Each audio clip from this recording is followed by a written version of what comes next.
जय सिया राम, राधे राधे। एमईए ने पाकिस्तान की वाट लगाई। ट्रंप का आया है नया मिलिट्री डॉक्ट्रिन, जहां वो कुछ नई चीजें बता रहा है और यूरोप को लेके कुछ बड़े बदलाव आए हैं। अमेरिका ने तय कर दिया है कि वो यूक्रेन और जेलेंस्की को लात मारने वाला है। ये क्या चेंजेस हो रहे हैं? और थाईलैंड और कंबोडिया के बीच ये जो सीज फायर का गेम चल रहा है, इसके पीछे की कहानी क्या है, ये इसके तथ्य और तर्क क्या है, और भी बड़ी कुछ डेवलपमेंट्स हैं जिसमें बड़े जियोपॉलिटिकल चेंजेस के बारे में बात करेंगे पीट हेगसेथ के बयान की, बात करेंगे उन सब खिलाड़ियों की जो पर्दे के पीछे और पर्दे के सामने वार कर रहे हैं, बात करेंगे यूरोप की बिगड़ते हुए हालात की, बात करेंगे यूरोप में जो डर बैठ रहा उसकी, और बहुत कुछ। तो चलिए, हमेशा की तरह भगवान श्री गणेश का नाम लेके आज का शुभारंभ करते हैं। आपका हार्दिक स्वागत और अभिनंदन आपके अपने स्मिथ पीर शो में। सबसे पहले निवेदन है कि आप ये लाइक का बटन जरूर दबाइए अगर आपने नहीं दबाया। लाइक दबाना जरूरी है ताकि हमारे इस वीडियो की वायरलिटी बढ़े और ये ज्यादा लोगों तक पहुंचे। कमेंट करना है, सब्सक्राइब करना है, शेयर करना, बेल आइकन दबाना तो आपको नोटिफिकेशन आए। और देखिए, जो हमारे चैनल है भारत विचार बाय सुमित पीर, भारत विचार प्लस बाय सुमित पीर और सुमित पीर अनफिल्टर्ड, तीनों को आप सब्सक्राइब करके रखिए। फिर जिस मर्जी से देखे वो आपका मर्जी है। अनफिल्टर्ड को जरा भूलिएगा मत, ये चैनल जरा नया है, इसको सब्सक्राइब करके रखिए। ये हमारे बैकअप के लिए बड़ा इंपॉर्टेंट चैनल है साहब। और देश और धर्म का विचार है भारत विचार। आप चाहें तो इसे मजबूत कर सकते हैं। कॉन्ट्रीब्यूशन है टू पेटीएम, पेपाल और क्यूआर कोड आपके सामने। धन्यवाद। देखिए, जायसवाल साहब की वीकली ब्रीफिंग चल रही थी तो दो मुद्दे सामने आए। एक मुद्दा सामने आया पाकिस्तान का, एक मुद्दा सामने आया अफगानिस्तान का। पाकिस्तान को लेकर जायसवाल साहब बोला साहब जो पाकिस्तान में हो रहा है और जो बकवासबाजी हो रही है, तो भारत की क्या प्रतिक्रिया? उन्होंने कहा भाई, भारत की तो पूरी नजर रहती है पाकिस्तान पे। और जो अभी वहां बयानबाजी चल रही थी, जो वो मिलिट्री का स्पोक्स पर्सन चौधरी कह रहा था कि इमरान खान दिमागी मरीज है। इमरान खान ने कहा कि जो मुल्ला मुनीर है मेंटली अनस्टेबल है। अब पागल पागल को पागल कह रहा है और दूसरे कह रहे हैं कि वो पागल नहीं है। ये पाकिस्तान का खेल। उन्होंने कहा हमारी सब पे नजर है, हम तो पाकिस्तान पे खास नजर बनाए हुए। तब स्टेटमेंट आया, साहब एक बात बताइए, आपकी नजर तो है पर पाकिस्तान में आप देख रहे हैं डेमोक्रेसी का स्तर गिर रहा है। तो जायसवाल साहब ने मेरे दिल की बात कह दी। कहता भाई, डेमोक्रेसी और पाकिस्तान का मतलब क्या? पाकिस्तान और डेमोक्रेसी तो चल ही नहीं सकते। डेमोक्रेसी और पाकिस्तान तो कहा जाए तो ऑक्सीमोरॉन्स है, they have nothing in common. तो यहाँ कुछ पाकिस्तान में डेमोक्रेसी नाम की चीज की तो संभावना ही नहीं है। पाकिस्तान जहादी डिक्टेटरों से ही चला और ऐसे ही चलता रहेगा। ये पाकिस्तान है, तो पाकिस्तान में डेमोक्रेसी की अपेक्षा ना करें, पाकिस्तान ऐसे ही चलेगा। यानी कि इसमें आप देख रहे हैं, आपको क्या दिख रहा है? ये एक नॉर्मल स्टेटमेंट नहीं है, ये कहीं ना कहीं भारत के विदेश मंत्रालय का एक स्टेटमेंट। और जायसवाल साहब बहुत बड़े व्यक्ति हैं, और अगर वो ये कह रहा Bharat has given upon the democracy of Pakistan, इसका मतलब जो मुल्ला मुनीर आजकल ये सीडिया बन रहा है, कॉन्स्टिट्यूशनल अमेंडमेंट्स करा रहा है, दाएं करा रहा, भाई करा रहा, हमें समझ आ रहा है आप क्या कर रहे हो। और हमें पता है कि पाकिस्तान में अब डेमोक्रेसी के दिन लग गए, पाकिस्तान में अब डिक्टेटरशिप वापस आ रही है। क्योंकि नहीं तो हमारी एमईए को पाकिस्तान की डेमोक्रेसी पे टिप्पणी करने की जरूरत नहीं थी। तो अगर एमईए ने टिप्पणी की है तो इसका मतलब है कि we are giving very clear signals that India has given upon the democratic aspects of Pakistan and democracy of Pakistan. ये बड़ा इंपॉर्टेंट एस्पेक्ट है जिसको मैं एक फॉरेन पॉलिसी में एक चेंज मानूंगा। ये जरूर हुआ। फिर बात हुई अफगानिस्तान की। बोला साहब ये अफगानिस्तान में क्या हो रहा है? बोला भाई, अफगानिस्तान में जो बेगुनाह लोग मारे जा रहे हैं, हमारी उस पर नजर है, हम नजर रख रहे हैं, हमारा अफगानी भाइयों को पूरा सपोर्ट है। We are for the 100% territorial integrity and sovereignty of Afghanistan. और जो पाकिस्तान कर रहा है ये एग्रेशन है, ये ठीक नहीं है। और पाकिस्तान की जो आप जानते हैं नपुंसक फौज है, जब इन पर प्रेशर पड़ता है तो औरतें और बच्चे मारने का और बेगुनाह मारने का काम करती है। लगभग लगभग वही काम पाकिस्तान कर रहा है जो हमेशा करता रहा। तो मतलब अफगानिस्तान पे हमारी नजर है और पाकिस्तान में डेमोक्रेसी का हमने श्राद्ध कर लिया, वो श्राद्ध हो गया उनका, उसमें डेमोक्रेसी नहीं आएगी। और जो मेरा असेसमेंट आपको था, मैंने कहा ये मुल्ला मुनीर किसी एक पॉलिटिशियन के पीछे नहीं पड़ा, ये ओवरऑल सबके पीछे पड़ा और ये सबको खत्म करके ही मानेगा, ये इसका मिशन है। और अगर आप जायसवाल साहब के वर्ड्स को डिकोड करें, वो भी कहीं ना कहीं इस तरफ कह रहे हैं भाई डेमोक्रेसी और पाकिस्तान तो अब कोई तालमेल बैठता ही नहीं। तो ये आपके लिए साहब एक बड़ी इंपॉर्टेंट चीज है कि पाकिस्तान और डेमोक्रेसी का तालमेल नहीं। अफगानिस्तान में बेगुनाह माने जा रहे हैं, हम अफगानी भाइयों के साथ हैं। यानी कि पाकिस्तान को हम अफगानिस्तान के थ्रू घेरने की कोशिश कर रहे हैं, पाकिस्तान को हम स्क्वीज करने की कोशिश कर रहे हैं। पर कितना फर्क पाकिस्तान को पड़ेगा वो दूसरा मतलब है। क्या पाकिस्तान बदलेगा? बिल्कुल नहीं बदलेगा, पाकिस्तान वही रहेगा। और पाकिस्तान में जो अभी हालत है, कल मैं कहीं देख रहा था, पढ़ रहा था कि अब लगभग फौज ने ये कह दिया कि इमरान खान से कोई बातचीत नहीं होगी। तो जो मेरा अंदेशा था, मैंने कहा 2-4 दिन में अगर इनसे कोई डील हो गई तो इमरान खान जिंदा भी निकल सकता। तो अब मान के चलिए अगर फौज का लगभग ये स्टेटमेंट आ गया कि अब इमरान खान के साथ कोई बात नहीं हो रही है, यानी MI6 के थ्रू या CIA के थ्रू, मोस्ट प्रोबेबली MI6, जितनी भी बातें हो रही थी वो बातें सारी खत्म हो गई हैं। अब वहां कोई बात नहीं होगी, और अब जब वहां कोई बात नहीं होगी तो इमरान खान का मरना निश्चित है। उसे पागल वैसे घोषित कर दिया गया है, जी ये पागल है, हेलोसिनेशंस आती है, ये नार्सिसिस्ट है, ये खुदगर्ज है, इसका दिमागी तवज्जुन सटक गया है। That is what they are talking of Imran Khan. So it's Imran Khan is history. अगर आप मेरी बात माने तो इमरान खान इतिहास बन चुका है, it's a matter of time. तो अगली बार जब ये रूमर आएगा कि इमरान के साथ क्या हुआ, तब तो नेगोशिएशन का भी स्कोप नहीं, अनलेस एंड अनटिल जियोपॉलिटिकली कोई ऐसी डेवलपमेंट्स होगी which can change the paradigms, जो मुझे फिलहाल तो होती नजर आ नहीं रही भाई। तो इमरान खान बेचारा हिस्ट्री है, रॉ का सबसे अच्छा एजेंट हिस्ट्री बन गया, मुझे इसका बड़ा दुख है। ये पाकिस्तान की सच्चाई है, and India has given up on the Pakistani democracy. तो ये हमारा पहला पार्ट था, MEA हिट्स पाकिस्तान, और अफगानिस्तान भी हमने कवर किया। अब चलते हैं new military doctrine of Trump का नया मिलिट्री डॉक्ट्रिन क्या है। देखिए, जब से अमेरिका का नेशनल सिक्योरिटी डॉक्यूमेंट आया है, उसके साथ साथ उसके बाद पीट हेगसेथ भी एक भाषण देते हैं, और कहीं ना कहीं अमेरिका की मंशा क्या है, अमेरिका का मिलिट्री डॉक्ट्रिन क्या होने वाला है, मैं आपको बता दूं। ये बड़ा इंपॉर्टेंट है आपको, हमारे लिए समझना, what is America going to do next. और भारत के लिए ये अच्छी खबर भी है, थोड़ी बुरी खबर भी है, इसको भी डिकोड करेंगे। सबसे पहले जो अमेरिका का नया रिवाइज मिलिट्री डॉक्ट्रिन है, वो कहता है कि जी अमेरिका अब ग्लोबल ठुल्ला नहीं बनेगा। मोटा मोटा मैं आपको समझा रहा हूं कि अमेरिका ग्लोबल ठुल्ला नहीं बनेगा, अमेरिका ग्लोबल पुलिसमैन नहीं बनेगा, अमेरिका हर जगह जाके पंगे नहीं काटेगा। अमेरिका वहीं करेगा काम जहां अमेरिका का इंटरेस्ट हो और जहां अमेरिका का स्फीयर ऑफ इन्फ्लुएंस हो। ये something called sphere of influence, कि ये मेरा क्षेत्र है, यहां मैं काम करूंगा, वहां जाके काम नहीं करूंगा। यानी कि दुनिया के हर लबड़े में अमेरिका टांग अड़ाने नहीं जाएगा। ये अमेरिका का नेशनल सिक्योरिटी डॉक्यूमेंट, और जो रिवाइज मिलिट्री डॉक्ट्रिन है वो ये कहता है, अगर मैं हर जगह पंगे काटने नहीं जाऊंगा तो हर जगह की लड़ाई में मुझे नहीं फंसना, हर जगह के सीजफायर में मुझे नहीं फंसना, और हर जगह अपने ट्रूप्स और पैसे लगा के मुझे जंगें भड़कानी या रोकने का काम नहीं करना। ये बहुत बड़ा चीज है। चाइना की पावर को अमेरिका मानता है कि China has emerged as a power, और पावर के China has emerged as a threat, जिसको अमेरिका मानता है और उसको काउंटर करना पड़ेगा। पर अमेरिका कहता हम उसको काउंटर फोर्स से नहीं करेंगे, हम उसको जो है काउंटर स्ट्रेंथ से करेंगे। वो इकोनॉमिक स्ट्रेंथ, वो मिलिट्री स्ट्रेंथ, वो टेक्नोलॉजिकल स्ट्रेंथ जो भी है, उसके माध्यम से हम चाइना को काउंटर करेंगे। ये अमेरिका का मानना, we will not use force, इनके लड़ना नहीं है। पॉइंट नंबर 3, चाइना से फिलहाल मत भिड़ो, चाहे वो ताइवान पे हो या चाहे वो कहीं पे और हो। Avoid armed confrontation with China. But दूसरा स्कूल ऑफ थॉट कहता है अगर आप ये नहीं करोगे, चाइना पावरफुल हो रहा, कुछ साल बाद शायद आप चाइना से पंगे लेने लायक भी ना बचो। वो एक कॉन्ट्ररी थॉट चल रहा है। तीसरी बात है कि अपना स्फीयर ऑफ इन्फ्लुएंस पकड़ो।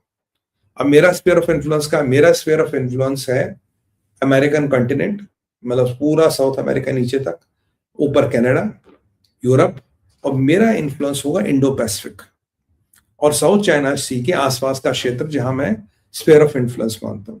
अब इस स्फीयर ऑफ इन्फ्लुएंस में कहीं ना कहीं मिडिल ईस्ट को लेके भी कोई खास पोजीशनिंग क्लियर नहीं है कि इस 33 पेज के डॉक्यूमेंट में मिडिल ईस्ट को लेके कोई खास पोजीशनिंग क्लियर नहीं। क्या middle east sphere of influence में आएगा या middle east sphere of influence में नहीं आएगा, ये बिल्कुल क्लियर नहीं है। तो यहाँ मिडिल ईस्ट को लेके भी ये लोग अपना जो स्टांस है वो एक गोल कर गए। तो लॉन्ग रन में मिडिल ईस्ट भी इसका आंसर है नहीं। मैं आपको 4 चीजें बताऊंगा जो शायद करनी पड़ेगी, बट इन अ वाइल। तो मिडिल ईस्ट को लेके एक नया इन्होंने पैंतरा खोल दिया है। बाकी अमेरिका कहता भारत के साथ दोस्ती करनी है, मैरीटाइम कॉपरेशन बढ़ानी है, चाइना को कंटेन करनी है, तो आप जानते हैं। इसके अलावा अभी जो एक कॉन्सेप्ट था अमेरिका में कि भाई जब कोल्ड वॉर खत्म हो गई, दुनिया की हिस्ट्री खत्म हो गई, हिस्ट्री हैज एंडेड, एक कॉन्सेप्ट था अमेरिका में कि हिस्ट्री हैज एंडेड, आज से अमेरिका की ही डोमिनेंस रहेगी, अमेरिका ही एक यूनिपोलर पावर रहेगा, इनके अमेरिका की हेजेमनी अब पूरे दुनिया में चलेगी, जो अभी तक ट्रम्प चलाने की कोशिश कर भी रहा था। अब इस डॉक्यूमेंट के बाद जो रिवाइज मिलिट्री डॉक्टर है कह रहा नहीं यार, अमेरिका की हर जगह दमंगी नहीं चल सकती, अमेरिका की हर जगह सिक्का नहीं बोलेगा, जहां बोलेगा बोलेगा, जहां नहीं बोलेगा किसी और का बोलेगा, और हमें उसके लफड़े में पड़ना भी नहीं चाहिए। एक इंपॉर्टेंट एस्पेक्ट है कि भाई ये जो हमारे यूरोप के लोग हैं, Europe is on its own. Europe अपने, कहते ना, एक हम जब छोटे थे तो बस में चढ़ते थे तो उसमें लिखा होता था सवारी अपने सामान की खुद जिम्मेदार है। Europe is on its own, Europe अपना रोना खुद रोएगा, यूरोप अपनी रक्षा खुद करेगा। नेटो एक एवरलास्टिंग चिप नहीं, और नेटो के मेंबर बदल भी सकते हैं, और सीधी सी बात है, जिसको नेटो में रहना है उसको नेटो का पैसा देना पड़ेगा। अगर आप नेटो का पैसा दोगे तो आपकी नेटो सुरक्षा करेगा, नहीं तो जयराम जी। ये बिल्कुल क्लियर जो उसका मैंडेट है वो मैं आपको बता, तो नेटो को भी उसका क्लियर मैंडेट है। Europe is on its own, तो मतलब अमेरिका का इन्फ्लुएंस अमेरिका में, south America, north America, Europe और इंडो पैसिफिक में इंटरेस्टेड है। इंडो पैसिफिक में क्यों? क्योंकि दुनिया का 55% जीडीपी इंडियन ओशन से निकलता है, इसलिए इंडो पैसिफिक में इंटरेस्टेड है। तो ट्रेडिशनल जो इनके इंटरेस्ट होते थे मिडिल ईस्ट, उसमें नहीं है, they are not very much interested in Middle East. Adversary China है, रशिया के साथ दोस्तियां ठीक करनी है, और अब जो वॉर्स अमेरिका लड़ेगा they will be picked on the basis of what are American priorities. दुनिया में क्या अच्छा हो रहा, क्या बुरा हो रहा, उसमें नहीं। कहीं ना कहीं इसमें एक मेंशन है कि रेजिम चेंज को लेके, जो अमेरिका रोज रेजिम चेंज के पैंतरे चलता, रोज नए लफड़े करता, रेजिम चेंज को लेके भी एक पोजीशन क्लियर कर दी गई है कि भाई रेजिम चेंज क्यों होगा, कैसे होगा, क्या हर रेजिम चेंज में हम पार्टिसिपेट लिंक करेंगे, अगर हम कोई भी चीज करते हैं जहां हम अपने रिसोर्सेज डिप्लॉय करते हैं, what is the return of what is the return of investment for America, हमें इससे मिलेगा क्या। इन चीजों पे आधारित होगा कि क्या अमेरिका किसी भी सिचुएशन में कूदेगा या आंख बंद करके देगा भूतो मरो। ये एक नया उनका स्टांस है, और अमेरिका की डेमोक्रेसी अमेरिका का सेवर बनेगी ये जरूरी नहीं। जैसे मैं हमेशा कहता हूं कि development is not the golden arrow. आप सोचते हो कि कंट्री डेवलप हो जाएगी, पूरी सुरक्षित हो जाएगी, नो। कुछ फंडामेंटल चीजें हमें भी करनी पड़ेंगी। केवल development is not the golden arrow, democracy is not the golden arrow. These are virtues, these are some best things to have, और very good things to have, but they are not the golden arrows. ये भी बिल्कुल वो clear कहता है। और ये जो कहते हैं कि भाई अब जो अमेरिका का एक हेजेमोनिक सिंगल पोलर एटीट्यूड है उसको बदलना पड़ेगा, या इनके दुश्मन दो लोगों के साथ दोस्तियां करनी पड़ेगी, अलायंसेस करनी पड़ेगी, और हर आदमी को, हर पावर को उसकी जगह देनी पड़ेगी। तो अब Europe is basically a trade off, Europe को लेके वो ट्रेड ऑफ करने को तैयार है। यूरोप हमारे साथ आता आए, नहीं आता ना आए, we don't give a damn to where Europe goes. ये बड़ा इंपॉर्टेंट चीज है यूरोप को लेकर, और इसको लेके पूरे मिडिल ईस्ट में, पूरे यूरोप में, पूरे एशिया में हर जगह हड़कंप मची है, and everybody is worried what Americans are up to. अभी तक डोनाल्ड ट्रंप अमेरिका अपने हिसाब से चला रहा था, अपने एक्सपेरिमेंट्स के हिसाब से चला रहा। अभी जो अमेरिका को चलाना पड़ेगा, नेशनल स्ट्रेटजी डॉक्यूमेंट के हिसाब से चलाना पड़ेगा। और क्योंकि कारण क्या है कि 65% से ज्यादा American are unhappy with Trump. Trump की अप्रूवल रेटिंग गिर रही है, और ट्रंप किसी भी तरह से अगर अगला चुनाव वो लड़ भी पाते, वो लड़के जीत नहीं सकते थे, जो अभी उसकी परिस्थिति है।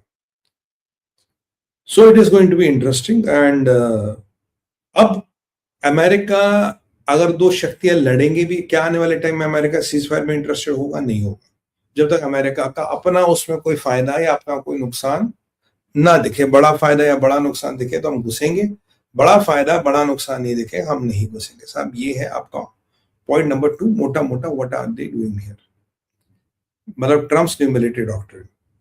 अमेरिका के डर से काम हो ना बनिस्बत अमेरिका के फोर्स से। वही वाली बात है कि बंदूक एक आदमी को मारती है पर एक हजार आदमी को डराने का काम करती है। तो गोली तो एक ही आदमी को मारेगी ना, पर 1000 आदमी को डरा जरूर सकते हो। तो वो एक लॉजिक इन्होंने लगाया है। और पीट हेग्सेथ का जो कहता कि जी, दो बहुत कंट्रोवर्शियल आदमी, इसके काफी चीट चाटे वाटे लीक हो रही है, इसका बहुत लफड़ा हुआ है, जब से ये आया कुछ ना कुछ इसका लफड़ा चल ही रहा है। But that is a different issue. This is what broadly it speaks about, and this is broadly what it should know.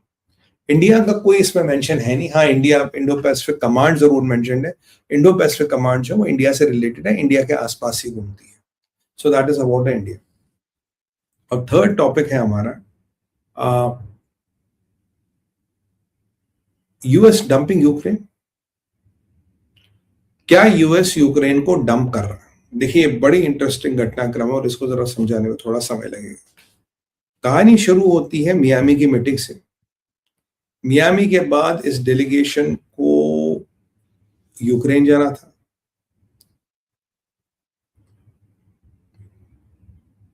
Zelensky को पिछले मंडे मिलना था यूरोप के लीडरों से, और उसके बाद, उससे पहले ट्रम्प को था पहले मैं आपसे मिलूं, उसने कहा नहीं तो पहले यूरोप के लीडरों से मिल, और उसके बाद ज़ेलेंस्की को जाना था ट्रम्प से मिलने, और उसके बाद ये प्रपोजल जाना था व्लादिमीर पुतिन के पास। ये वो दिन की मैं आपको बता रहा हूँ घटना जब पुतिन यहाँ आने वाले थे। हुआ क्या कि ये ज़ेलेंस्की को बाईपास करके, यूरोपियन यूनियन को बाईपास करके, स्टीव विटकॉक और जेराल्ड कुशनर सीधा पहुंचे पुतिन से मिलने। 5 घंटा 5 मिनट पुतिन के साथ 1-to-1 ऐसी मीटिंग चली। पुतिन ने प्रपोजल रिजेक्ट कर दिया, भाई तुम्हारा प्रपोजल हमें समझ नहीं आ रहा, जय माता दी, जाओ। ये जब ये प्रपोजल रिजेक्ट हुआ तो इनका गुस्सा बढ़ा, कहता यार ये तो बहुत गड़बड़ हो गई। तो इन्होंने फिर ज़ेलेंस्की को, अब पुतिन ने बता दिया भाई हमें क्या क्या चाहिए, हमें क्या नहीं चाहिए, इन्होंने वो प्रपोजल ज़ेलेंस्की को भेजा। और आज ट्रम्प का स्टेटमेंट आता है, कहता भाई ज़ेलेंस्की ने तो वो प्रपोजल पढ़ा तक नहीं, ज़ेलेंस्की ने वो प्रपोजल पढ़ा तक नहीं, जबकि उसकी team was happy about it, but उसने प्रपोजल पढ़ा नहीं। बट ये इसमें मत चाहिए कि ट्रम्प क्या कहता है इसकी टीम वाज हैप्पी, वो कुछ भी कह सकता है। कहता भाई ज़ेलेंस्की ने प्रपोजल पढ़ा तक नहीं, and Trump is very upset with. अब यहाँ कई सारे खिलाड़ी और कई सारे खेल उतर गए हैं मैदान में।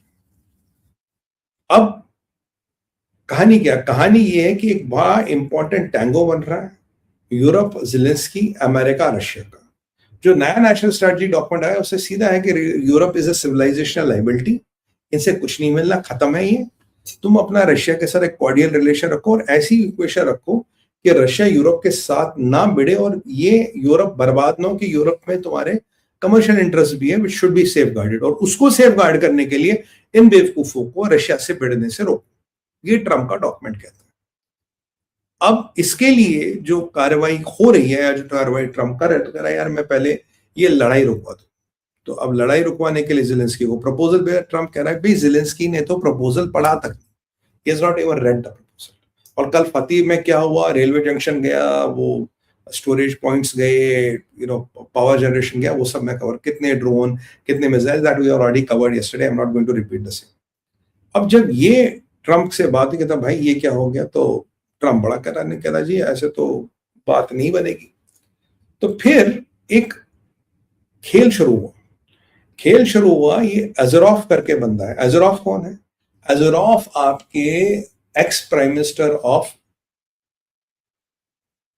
यूक्रेन है। ज़ेलेंस्की कौन है? ज़ेलेंस्की सीआईए का बिठाया हुआ एक मोहरा है, जो सीआईए ने बिठाया था और अपना काम कराने के लिए। अब आज क्रेमलिन ने फॉर्मली कह दिया भाई साहब धन्यवाद, आपने हमें नंबर 1 एनिमी नहीं मानते हो और आपने डॉक्यूमेंट में नहीं लिखते हो, इसके लिए आपका बहुत बहुत धन्यवाद, हम आपके बहुत आभारी है। तो वहां वो मामला थोड़ा सुलझ गया, थोड़ा अंडर कंट्रोल आ गया।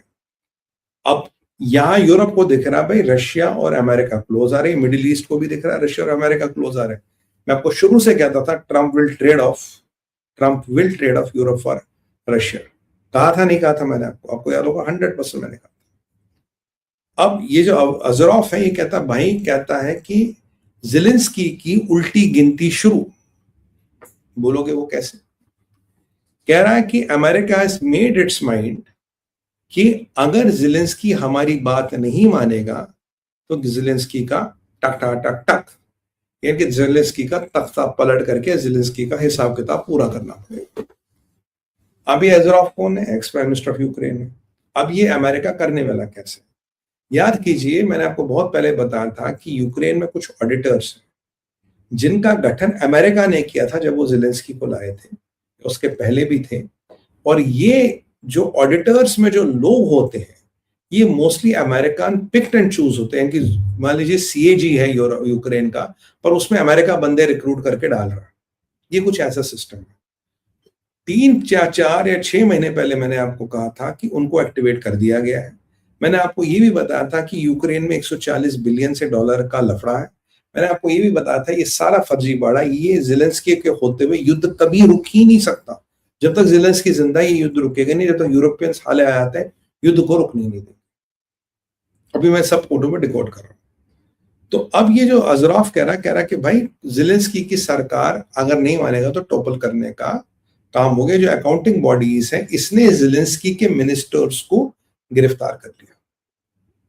इसने ज़ेलेंस्की के नंबर 2 मैन को भी, ये कंफर्म नहीं है मुझे, उसको भी उसको धर लिया और वो भी अंदर चला गया। ज़ेलेंस्की के बड़े बड़े अधिकारी गिरफ्तार हो गए, ज़ेलेंस्की के मिनिस्टर गिरफ्तार हो गए और इसका नंबर 2 मैन गिरफ्तार हो गया। तो मतलब ज़ेलेंस्की की गर्दन बहुत ज्यादा दूर नहीं है। एलिगेशंस क्या? इरेगुलरिटीज, चोरी चकारी, हरामखोरी, जो टिपिकल वो कर रहे हैं, उसमें कोई डाउट है नहीं। ट्रंप ने खुद कहा जी $140 बिलियन गायब है और जो माल भेजा उसका कोई हिसाब नहीं। तो ये यहाँ पे उनका का बोला, अगर ये नहीं मानेगा तो इसकी सरकार पलट के नया बंदा बैठा दिया जाएगा। तो ये ट्रंप और अमेरिका का मानना। अब ज़ेलेंस्की की क्या पोजीशन है? वो आज जा रहा मिलने, अपना France, Germany, I think Italy, I think Finland और कुछ यूरोपियन लीडर्स से। फ्रांस, जर्मनी, यूके तो खैर होगा ही होगा। तो यहां से मैक्रोन कह रहा है कि ऐसा ना हो कि यूक्रेन का फैसला हो जाए और हमें पता ही ना हो, हमें इससे बाहर रखा जाए। वो जर्मन चांसलर कह रहे हैं कि भाई अगर एक भी जमीन का टुकड़ा हुआ दिया गया, ये हमें एक्सेप्टेबल नहीं है। पुतिन कह रहा जमीन नहीं लोगे तो मैं वैसे ही जीत के ले लूंगा, तुम्हारी मर्जी है, दो तो नहीं तो मैं जीत के ले लूंगा। और यार फिनलैंड का बंदा कह रहा है यार हम पूरा ज़ेलेंस्की के साथ हैं, हम पूरा यूरोप के साथ हैं। और जॉर्जिया मेलोनी की इटली थोड़ा आगे पीछे घूम रही है, आगे आगे पीछे, वो दोनों साइड खेलने की कोशिश करे, which is being smart, which is not too bad. तो जॉर्जिया मेलोनी ये कर रही है। और यहाँ पे जनरल रूट का एक स्टेटमेंट आता है। जनरल रूट को नेटो का हेड कहता है कि we cannot leave, you cannot abandon Zelensky and Ukraine, हम उसको अबैंडन नहीं कर सकते। तो क्या मतलब, अगर जनरल रूट ये कह रहे हैं तो क्या मतलब अब नेटो अमेरिका से बगावत करेगा, नेटो अमेरिका के अगेंस्ट जाएगा? अगर नेटो अमेरिका से बगावत करता है, अमेरिका के अगेंस्ट जाता है, नेटो की जो पावर है वो तो अमेरिका से आती है, माइनस अमेरिका। नेटो के पास कुछ खास ताकत तो है नहीं। तो ये जनरल रूट का स्टेटमेंट सुन के मैं थोड़ा थोड़ा सहम गया। What does he want to do? कोई नया पैराडाइम तो नहीं खुल रहा। अभी आज ज़ेलेंस्की की मीटिंग हो रही है यूरोप के लीडरों के साथ, सारे मिले पड़े कि हमें बैठना, हम बैठेंगे, हम डिसाइड करेंगे, हम बताएंगे, हम करेंगे। और अब उसका आउटकम क्या होगा वो हमें पता लगेगा। फिलहाल हमारे पास उसका आउटकम है नहीं। Will come to know how does it look like. ये पहला आउटपुट है। अब तख्ता पलट हो रहा है, ये तो हर अपोजिशन कहेगी जी सत्ता पक्ष का तख्ता पलट हो रहा है। अमेरिका ज़ेलेंस्की को डंप कर रहा है, ये प्रतीत हो रहा है। ये सारे मैंने आपको सर्कमस्टेंशियल एविडेंस और सीक्वेंस ऑफ थिंग्स दिए। अब आगे क्या है? आगे मैं आपको ले चलता हूं कतार में बैठा था डोनाल्ड ट्रंप का बेटा, ट्रंप जूनियर, जिसका पॉलिटिक्स से कुछ लेना देना नहीं। उसने कुछ तथ्यों और तर्कों का आज बहुत बड़ा खुलासा कर लिया। डोनाल्ड ट्रंप का बेटा कहता है, जिसका नाम है ट्रंप जूनियर, कहता है भाई ऐसा है, मैं अपनी गर्लफ्रेंड के साथ मोनाको छुट्टी पे गया। कह रहा मोनाको में जितने भी रईस थे, जितनी भी सुपर कार, जो बुगाटी एंड ऑल, बुगाटी बार बार कह रहा था, याद कीजिए दुनिया की सबसे महंगी बुगाटी ज़ेलेंस्की की बीवी चलाती है। कह रहा इन सब पे यूक्रेन की नंबर प्लेट्स है। कहता है यूक्रेन में क्या सोने की खाने निकल गई थी या सोने की बारिश हो रही थी? बेसिकली अमेरिका का पैसा था जो सब में बट रहा था, और जो वहां के रईस वही से, ये तो ऑलरेडी मोनाको को रहने लग गए, बड़ी बड़ी बुगाटियां चला रहे हो। वहां जो गरीब है, किसान है, वो मर रहा, उसका बच्चा युद्ध में जाके खत्म हो रहा, इनको तो फर्क ही नहीं पड़ता। कह रहा अभी 50% यूक्रेन का रईस मोनाको में रह रहा है। 50% of the super cars on the road have यूक्रेनी नंबर प्लेट। कह रहा भाई ये यूक्रेन में कहां से आ गया? कह रहा यूक्रेन में तो भाई ये व्यवसाय बन गया, युद्ध इज ए इंडस्ट्री। और उसने, यही तो मैं आपको कह रहा था युद्ध इन द इंडस्ट्री। उसने कहा अगर ज़ेलेंस्की चुनाव लड़ेगा तो ज़ेलेंस्की 101% चुनाव हारेगा, वो चुनाव जीत ही नहीं सकता। और वो यहां तक कहता है कि ज़ेलेंस्की ये कभी भी सीज फायर होने ही नहीं देगा, क्योंकि ज़ेलेंस्की के इंटरेस्ट में नहीं है ये युद्ध रुके, क्योंकि जब तक युद्ध चल रहा सबको पैसे मिल रहे हैं। और कह रहा भैया वो टाइम गया कि अमेरिका चक्के काट रहा हो, तुम लड़ रहे हो। कह रहे जो यूरोप वाले कह रहे हैं कि हमें जाके रशिया से लड़ना, बोलो इकट्ठे करो पैसे, इकट्ठे करो ताकत, तो लड़ो, अमेरिका पैसे नहीं देगा। और बोला कि जब हम नेटो की बातें करते हैं, स्वीडन की बात कर रहा था किसी मुल्क की, कह रहा कि उसे बोला भैया 5% पैसा ला। कह रहा नहीं मेरा 2.2% बहुत है, बहुत एफिशिएंट है वो। कह रहा वो नहीं चलेगा, America is not going to cut cheques, हम चेक नहीं काट रहे आपके एम्बिशंस के लिए, हम चेक नहीं काट रहे आपके उसके लिए।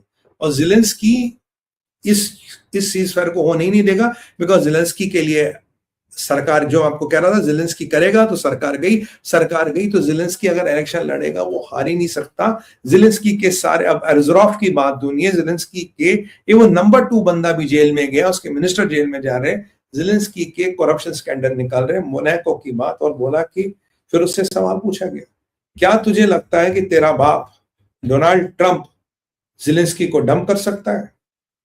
बोला हाँ मुझे लगता है, हाँ मुझे लगता है कि मेरा बाप डोनाल्ड ट्रंप ज़ेलेंस्की को डंप कर सकता, बिकॉज अमेरिका फालतू की लड़ाइयों के चेक्स नहीं काट रहा। अब इसको रिलेट कीजिए पहले टॉपिक के साथ, अब वही लड़ाई करेंगे जो अमेरिका की फालतू की चौकीदारी हमें नहीं करना, दुनिया की चौधरी बन के नहीं घूमना। तो हम तो कह रहा अमेरिका के लोग, अमेरिका का टैक्स पेयर इन लड़ाइयों को फंड करने के लिए तैयार नहीं है। कहता हमें कहते थे रिपब्लिकन का एजेंडा, मैं तो सालों से, मैं तो पिछले 2 साल से कई लाख लोगों से मिला, मैंने हजारों लोगों से पूछा, 2 लोग भी ये कहने को तैयार नहीं है कि ये रिपब्लिकन के टॉप 10 एजेंडा में, यही तो आपका भाई कब से कह रहा है, तो never American problem, it is never an American problem, it is not a Republican problem. इसका इस लड़ाई से लेना देने कह रहा, nobody in America is bothered about Ukraine war and no American wants to spend even 1 nickel of taxpayers money on Ukrainian war. तो कह रहा ज़ेलेंस्की को अगर तुम्हारा बाप को छोड़ना पड़ेगा, कहता हाँ छोड़ देगा। कह रहा क्यों? कह रहा भाई उसको मैंडेट इस चीज का मिला है, उसको मैंडेट मिला है अमेरिका और अमेरिका के इंटरेस्ट देखने का, अगर उसके लिए ज़ेलेंस्की को लात मारनी पड़ी तो मार देगा। कहता कि भाई एक बात बता, एक बात तो उसने बड़ी अच्छी बोली, कहता how do you know your father will do it? कहता है there is only one thing about my father, he is highly unpredictable, nobody can predict him, and this unpredictive है, this makes him more lethal and dangerous. क्योंकि ये अनप्रेडिक्टिव है तो आपको पता नहीं है अगले दिन क्या करेगा, कैसे करेगा और क्या करने वाला है, और यही उसको बड़ा लीथल और डेंजरस बनाता है। ये बात कर रहा था ट्रंप का बेटा रिगार्डिंग यूक्रेन की, क्या ज़ेलेंस्की और यूरोप लड़ाई में, अगर यूरोप आपको लड़ना रशिया के साथ जाके लड़िए, पैसे वैसे इकट्ठे करो, हथियार लाओ, पुतिन से लड़ो, हमें तो कोई इंटरेस्ट नहीं लड़ने का। अगर आप यूरोप नहीं, अगर ये यूरोप की अपनी लड़ाई है तो समझिए नेटो कमजोर, विदाउट अमेरिका चाइना शक्तिशाली, चाइना शक्तिशाली को बैलेंस करने के लिए आपको रशिया और भारत के साथ समन्वय में बिठाना पड़ेगा। तो जो ट्रंप कह रहा मेरी ट्रेड डेलीगेशन आ रही है, मेरी ट्रेड डील हो रही, क्यों हो रही है? मैं आपको शुरू से कह रहा हूं, बिकॉज जियो पॉलिटिक्स बदल गई। उस जियो पॉलिटिक्स के बदलते समय करोड़ों को समझते हुए he has to get value with India and he has to try to cut a deal with India. कहानी सिर्फ इतनी सी है। तो आज ट्रंप के बेटे का टोटल तेवर बदल गया, टोटल लाइन बदल गई। कह रहा मेरा बाप ज़ेलेंस्की को छोड़ देगा, मेरे को इसमें कोई इंटरेस्ट नहीं है। आप बताइए भाई बहनों, एक छोटा सा क्विज लेते हैं। मैंने आपको एग्जैक्टली यही कहा था, नहीं कहा था? करप्शन, बुगाटी, मोनाको, अयाशिया, ज़ेलेंस्की गवर्नमेंट इलिस्टिमेट है, ज़ेलेंस्की जिस दिन साइन करेगा उस दिन जाएगा, Zelensky is the biggest obstacle, और जब तक ज़ेलेंस्की तब तक ये बात नहीं होगी। और यूरोप को तो सिविलाइजेशन लायबिलिटी बोला, मैंने कहा he will rid of Europe for Russia, कहा था नहीं कहा था? Can you have a short quiz please? I need a few comments. अगर आपको याद है यस तो याद करिए, अगर याद है नो तो नो करिए। मैंने आपको एक बोला था this is exactly what he will do, ये बिल्कुल यही करेगा। और आज अचानक क्या हो गया, जो ट्रंप का बेटा पिछले 2 साल से एक्सरसाइज कर रहा है, राइट, जब वो जो ट्रंप का बेटा पिछले 2 साल से एक्सरसाइज कर रहा है, उसका आउटकम वो आज क्यों बता रहा कतर में, आज से 2 साल तक क्यों नहीं बता? देखिए एक सिस्टम था, चाइना ने और इस्लामिस्टों ने ट्रंप को पैसे देने का सिस्टम बनाया था। अब ट्रंप को लग रहा ना वहां से पैसे आएंगे ना यहाँ से पैसे आएंगे। अब अगर रही सही बचानी है तो कुछ काम करना पड़ेगा, कुछ ना कुछ काम करने पड़ेगा। इसलिए ट्रंप की जो नई हरकतें कर रहा है, revised national strategy document and all, it's a part of that thing. I have to go and do something, right? This is how it will go. अरे मिली जी, ये सब महाकाल की कृपा। धन्यवाद, बहुत बहुत धन्यवाद आपके कमेंट्स का, बहुत धन्यवाद सर, बहुत धन्यवाद। तो ये आपका, अब ये 2 साल से ये सर्वे कर रहा था ट्रंप जूनियर, पर आज तक नहीं बोला, क्योंकि वहां स्ट्रैटेजी डॉक्यूमेंट निकल गया, यहां यस बुगाटी, यस बुगाटी, तो यहां स्ट्रैटेजी निकल गया, डॉक्यूमेंट निकला। और ट्रंप के बेटे ने बार बार बुगाटी क्यों नाम लिया? ज़ेलेंस्की की बीवी के पास दुनिया में सबसे महंगी बुगाटी चला रही है, राइट? भाई हमारी नजर हर एक पे रहती है, दुनिया में कहा क्या हो रहा है तो आप हर एक पर नजर रखते हुए बताओ, कोई भी चीज को आइसोलेशन में मत देखो। तो ट्रम्प जूनियर ने कहा जी हम तो इसको बिल्कुल डंप कर देंगे और यूरोप से हमें कोई मतलब नहीं, यूरोप गया तेल लेने और आज ये यूरोप के लीडरों से मीटिंग करा कर हम छोड़ेंगे नहीं। तो अगर देखिए अब यूरोप की तो पार्ट लगने वाली है। Europe is already sitting on a time bomb called Zaporizhzhia and Europe is already sitting on a leaking Chernobyl. और अगर उससे पुतिन से पंगा ले लिया तो बहुत बड़ा लफड़ा होने वाला। तो यूरोप को I still hope the good sense prevails और अमेरिका ने लगभग हाथ धो दिया है। जनरल रूट क्या करेगा that is to be seen and things are getting very interesting like hell. तो यहां ज़ेलेंस्की को आज ट्रंप ने कह दिया तुझसे बड़ा एच के और कोई है नहीं, ट्रंप के बेटे ने कह दिया। और जो मैं आपको सालों से कह रहा हूं पिछले 3 साल से कि जब तक ज़ेलेंस्की जिंदा है ये पीस डील हो ही नहीं सकती, और एग्जैक्टली ट्रंप का बेटा ये कहता जब तक ज़ेलेंस्की वहां बैठा पीस डील हो ही नहीं सकती। और एजराफ कह रहा सीआईए ने इसकी तख्ता पलट की तैयारी कर दी है। वो ऑडिटर्स जो है अमेरिकन ऑडिटर्स उनको इनके पीछे छोड़ दिया और कहीं ना कहीं जाएगा। अब इसने इतना खाया पिया है, जिंदा रहना तो फिर अमेरिका की बात माननी पड़ेगी। रहेगा अमेरिका में रहेगा, अमेरिका के संरक्षण में रहेगा, तब तक जिंदा रहेगा जब तक सीआईए चाहेगी। तो भाई साहब ये है कहानी। It's not like a movie but it is realistically like a movie how it was happening and we could see it years back, we could see it months back. ये होने वाला। और एक दिन ट्रंप, मैंने कहा Trump will get rid of Zelensky.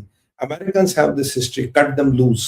Today they are cutting Zelensky loose. वो Zelensky बन के किसी काम का नहीं और पुतिन इसका पूरा फायदा उठाएगा। I wanted to explain you how Putin is going to take advantage but अभी मेरे पास उसका टाइम नहीं है। I hope this was a program which you could really understand how the things are changing with one national security document.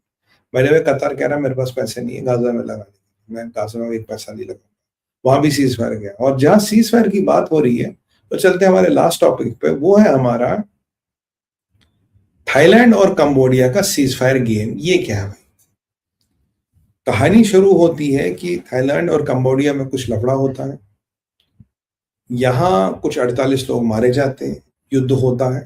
Donald Trump as usual कूदता, अब नहीं कूदेगा एज पर national security document. The only thing about predictable about Trump is highly unpredictable. और उसका बाप कहता है, उसका बेटा कहता है this is what makes him lethal, he is unpredictable, which to some extent I agree. अब जो यहाँ लाओस और कंबोडिया में जो लफड़ा हुआ भाई, अब जो भी लफड़ा झगड़ा हुआ तो ये कहता भाई आप बताओ अब क्या करना है। कहता जी ठीक है हमारी लड़ाई वड़ाई हो गई, 40-48 लोग मर गए, मलेशिया गए, मलेशिया में जाकर उन्होंने एक सीज फायर साइन। ट्रंप ने ताली बजवाई, सब कुछ हो गया, वेरी गुड, वापस आ गए। अब जब वापस आ गए तो इन्होंने पीछे थाईलैंड या कंबोडिया में से एक ने बोला थोड़ा ये सीज फायर हमारा होल्ड पे। क्यों होल्ड पे? इनका लड़ाई क्या, देखो लड़ाई इनकी है, इनका 818 किलोमीटर का बॉर्डर है विच दे शेयर प्लस माइनस। इस बॉर्डर के कुछ हिंदू साइट्स और कुछ बुद्धिस्ट साइट्स ये क्लेम करते हैं, कुछ हिंदू और बुद्धिस्ट साइट्स ये क्लेम करते हैं जो बॉर्डर के क्षेत्र में ये मेरी है, ये मेरी है। ये कुछ दशकों से लफड़ा चल रहा है। आई थिंक 1969 में इंटरनेशनल कोर्ट ऑफ जस्टिस भी गए थे, वहां उन्होंने कहा भाई ये लाइन बन गई, ये क्षेत्र तेरा, ये क्षेत्र तेरा, जयराम जय की जा। जब ये गए तो सही, पर दिल में संतोष नहीं था। 70 से 90 के दशक में इन्होंने एक काम किया, इन्होंने साहब पूरे इस बॉर्डर पे जो अब नया बॉर्डर या लाइन ऑफ कंट्रोल या बॉर्डर ही कहेंगे डिजिग्नेट हुआ, इसमें इन्होंने माइंस लगानी शुरू कर दी। तुम आओगे तो मरोगे, तुम आओगे तो मरोगे। माइन बड़ा इफेक्टिव वेपन होता है, $5 से कम का बनता है, सालों साल चलता है और every time it's effective. You don't need to put up आदमी with a gun to pull the trigger, it is an automatic trigger which can pull. तो ये चला और इन माइंस को लेके कुछ कुछ एक्सीडेंट्स होते रहते, कभी यहाँ हो गए कभी वहां हो गए, and they way living with it. जैसे अफगानिस्तान में माइंस है, पीपल लिव विद इट, ठीक है एक्सीडेंट हो। ये कहानी ऐसे चलती रही और इस कहानी में धीरे धीरे एक खिलाड़ी आता, उसका नाम है People's Republic of China. Laos, Cambodia, Vietnam, China अपना एक्सक्लूसिव सर्कल मानता है। इन कंट्रीज में से निकलता मीगोंग रिवर, और मीगोंग रिवर और मीगोंग डेल्टा को पूरा कंट्रोल कर रखा चाइना ने, और सारा इन कंट्रीज का major GDP activities around Mekong river होती है। इनफैक्ट मीगोंग रिवर का पानी तक चाइना ने कंट्रोल कर रखा है, और ये उसके लिए बड़ा इंपॉर्टेंट है मीगोंग रिवर, क्योंकि ये इनका जो वो साउथ चाइना सी में जाता है। चाइना चाहता है कि यहां से मेरे साउथ चाइना सी में किसी का एक्सेस ना बने, इसलिए मैं इन तीनों कंट्रियों को कंट्रोल करना चाहता हूँ। धीरे धीरे कंबोडिया चाइना के पाले में जाता रहा। कंबोडिया में कुछ सी पोर्ट्स हैं जिनको चाइना ने अपने कॉस्ट पे रिनोवेट किया, उनकी मिलिट्री को थोड़ा बहुत अपग्रेड किया। और हाँ, लाओ, कंबोडिया और थाईलैंड में कोई मलेशियाज नहीं है, there are armies fighting with army. ये सारी कहानी हुई। यहां पे कल की बात है, कंबोडिया कहता है कि थाईलैंड ने हमला किया आज सुबह 5 बजे और हमारा कुछ लोग जख्मी हो गए, एक आध कुछ मर गए। थाईलैंड कहता है कि इन्होंने एक थाईलैंड का सिपाही मारा, उसके रिटेलिएशन में हमने हमला किया। बेसिकली जो कंबोडिया ने टारगेट किया था वो थाईलैंड का एक सिपाही तो मारा गया, एक और थाईलैंड का एक मेजर जनरल। मेजर जनरल एक बहुत बड़ी पोस्ट होती है आर्मी में, एक मेजर जनरल को टारगेट किया था and he is critically injured. अभी रहेंगे जाएंगे कुछ नहीं पता, but he is critically injured. उसके रिटेलिएशन में फिर थाईलैंड एयरफोर्स गई और कुछ 8-10 लोग हताश है, जख्मी। अब कितने सर्वाइव करते नहीं वो तो वक्त बताएगा। उन्होंने जाकर रिटेलिएट किया।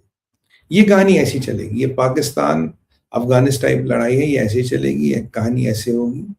क्यों कह रहा जी आपने हमारा सिपाही मारा, कह रहा आपने हमारे सिविलियंस मारे थे, कहानी ऐसी चलेगी। कोई मलेशिया इन्वॉल्व नहीं है, ये बिल्कुल मिलिट्री टू मिलिट्री फाइट है, नो मलेशिया से इन्वॉल्व। अब जब ये चल रहा था बैकड्रॉप में तो थाईलैंड वाज पिस्ड ऑफ, हमने हमारे मेजर जनरल पे हमला किया। अब आप बोलोगे सुमित भाई अगर ये पीस डील वगैरह इन्होंने कर ली तो इनके क्या कीड़ा है क्या कहीं पे जो इनका दिमाग खराब हो रहा है? कीड़ा कहीं पे नहीं है। देखिए, कंबोडिया को चाइना अपना पट्टा मानता है और कंबोडिया और थाईलैंड की ये लड़ाई बहुत साल पुरानी है। अभी जो पीछे लड़ाई हुई थी, एक माइन फटी थी। जब माइन फटी थी और थाईलैंड के काफी लोग मरे थे, तो ये माना जाता है कि जो माइन फटी थी ये पुरानी माइन नहीं थी, नई माइन लगाई।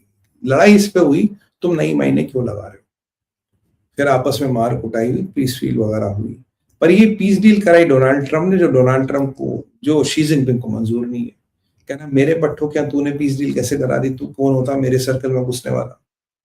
और थाईलैंड से क्यों किलसन है आपको ये पूछिए।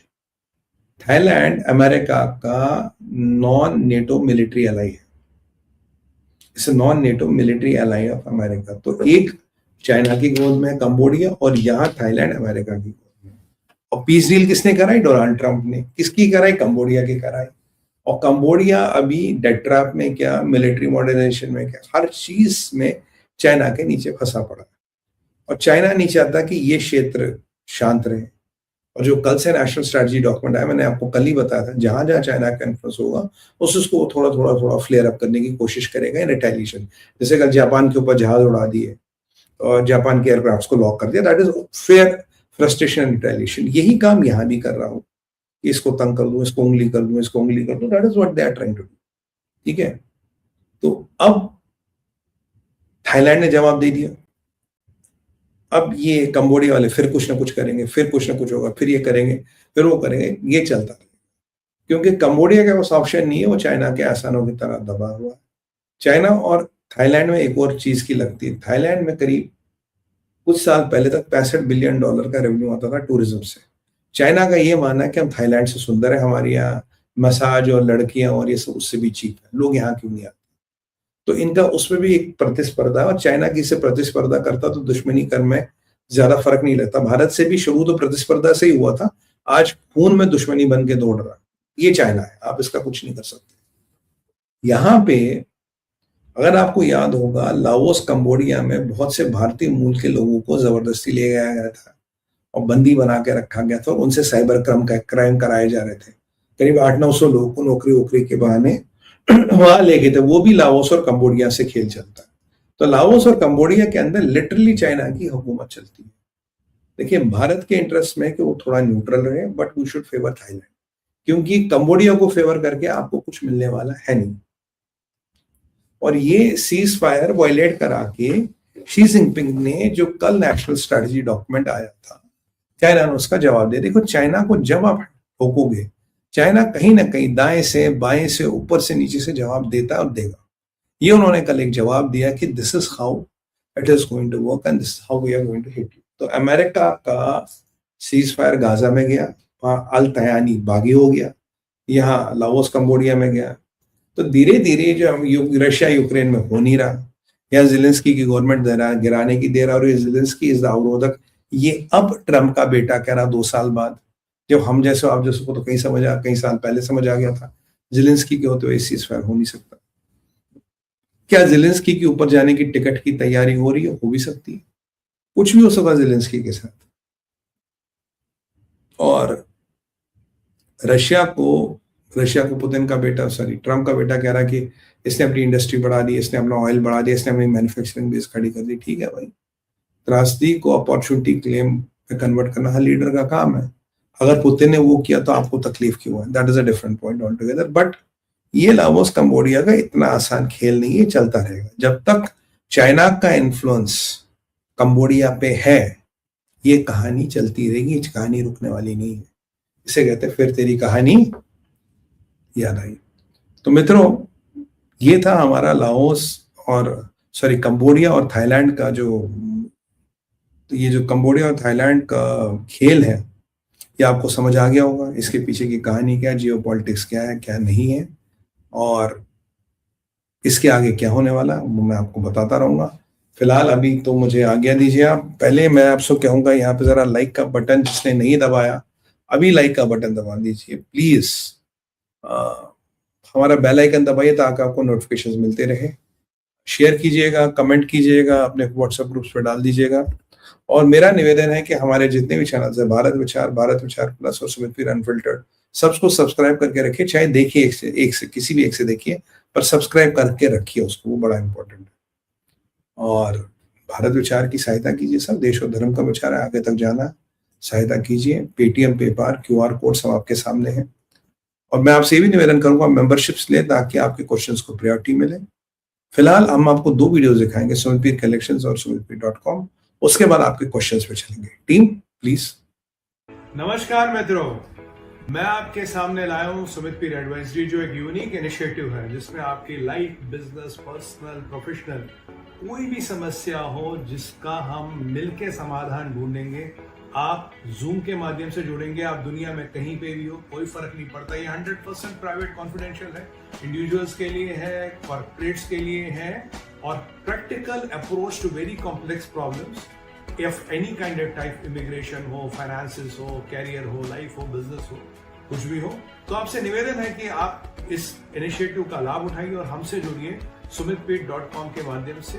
ईमेल आईडी है sumitpirofficial@gmail.com, और sumitpir.com पे जाएंगे तो आपको ईमेल आईडी, आपको व्हाट्सएप नंबर सब मिलेगा। आप हमसे जुड़िए और मेरी टीम आपसे संपर्क में रहेगी, और इसको हमारा पूरा प्रयास रहेगा कि इसको हम एक सार्थक और एक बहुत फ्रूटफुल एंड की तरफ बहुत जल्दी ले जाए। नमस्कार, प्रणाम, साधुवाद। Sumitpir collections, but the scope is much beyond what you see on the website. Do we also offer advisory here? Collections are more questions.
धन्यवाद। I'll try full screen. If we can go full screen, that will help me.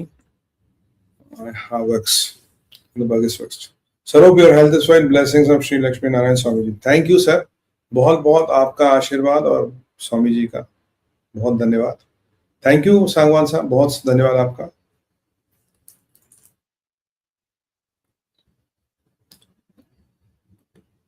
Next,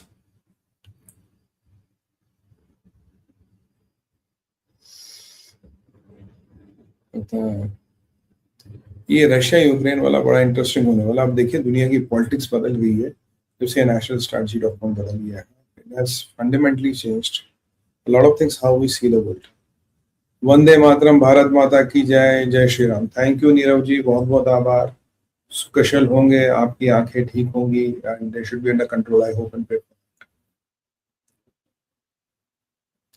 India is not in a position to direct conflict. Bangladesh and Pakistan will continue to disturb. देखिए ये सब करना, अब देखो US बहुत लफड़ों में आने वाले टाइम में नहीं पड़ेगा जैसा प्रतीत हो रहा है, बट इन चूजों को तो आपको खुद ही निपटाना पड़ेगा ना।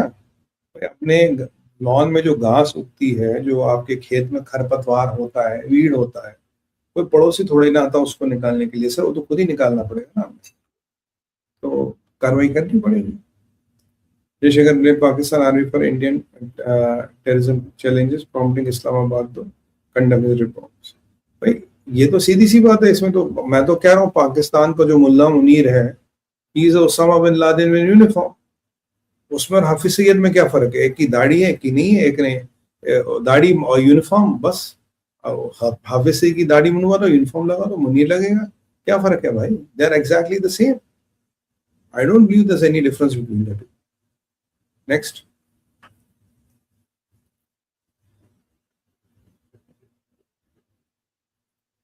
Nail the head Sumit Peer BrahMos is BrahMos 3। Thank you sir, बहुत बहुत धन्यवाद, बहुत आभार।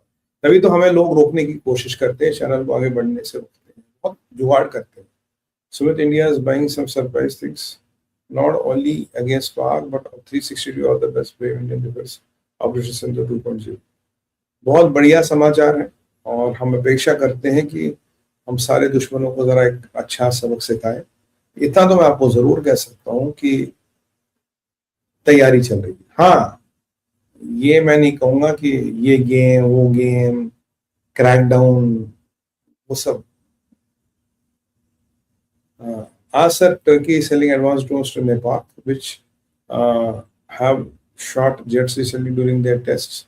What is India doing regarding the cycle Turkey? Can we attack them directly? No, we cannot attack them directly, but India has its options which we are working on. और देखो पाकिस्तान के पास अब Saudi के साथ के बाद टाइप के वक्त ऐसे आ गए, तो Pakistan will keep on acquiring weapons. हमारे कुछ महानुभाव यहाँ बैठ के, और इट डजंट मैटर। चक द फट्टे has become member. Thank you ji, बहुत आपका धन्यवाद।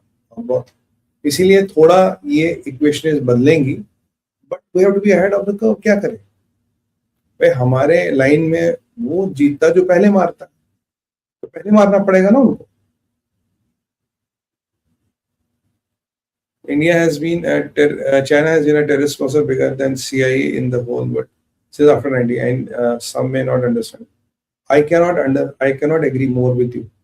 I've been always talking, there is a concept called Red Jihad, wherein China funds all these Islamists। अगर ये दुनिया को शांत करना है, 3-4 चीजें करनी पड़ेगी, 5 चीजें। ये मैंने कहा था मैं बोलूंगा, I should have said it before. पहली बात, you have to contain China. Middle East पे ऑयल डिपेंडेंस खत्म करनी पड़ेगी।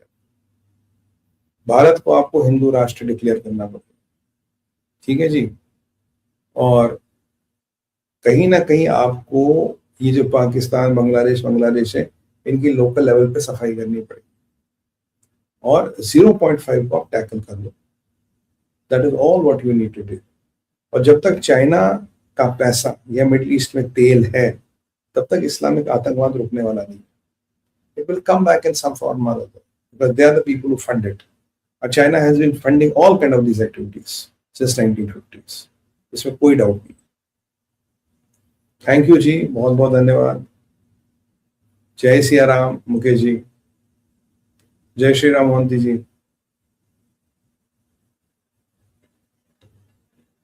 राम राम सर, दोबे जी कैसे हैं? नमस्कार, हाय, नमस्कार जी। जय श्री गणेश, बहुत उत्तम मार्शल जी। जय सिया राम। J10 क्रैश हुआ क्या? I don't know. Hi, Ram Ram Sumit sir, नमस्कार।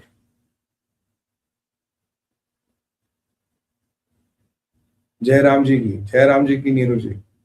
भारत माता की जय, हमेशा, बार बार, लगातार, हर बार। वंदे मातरम, राम नमो राम रामम नमः पार्वती पतया, हर हर महादेव।